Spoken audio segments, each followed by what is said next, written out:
Alam mo ba na sa loob ng 3 araw lang, nakita ng isang doktor kung paano naging aswang ang isang pasyente taong 1991 sa Itiag District Hospital. Si Dr. Eduardo Santos ay nag-document ng imposibleng pagbabago ni Carmen Valdez. Sa loob ng 72 oras, nakita niya kung paano humaba ang mga braso at binti nito. Ang mga ngipin ay naging matalas na parang kutsilyo.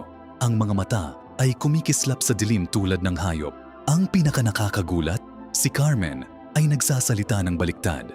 Nang suriin ang audio, nalaman ng mga dasal sa Latin ang binibigkas niya. Pero reversed, nakita rin sa security footage na umaakyat siya sa mga pader at gumagapang sa mga air vent. Pero ang mga staff ay hindi nakakita sa tunay niyang itsura. Ang dahilan ng transformation, manganganak na siya ng kambal. Pero ang mga bata ay hindi na ipinanganak. Pagkatapos, isubmit ni Dr. Santos ang dokumentasyon na wala na siya. Naiwan lang ang mga larawan na gumagalaw pa rin kapag tinitingnan sa ultraviolet light.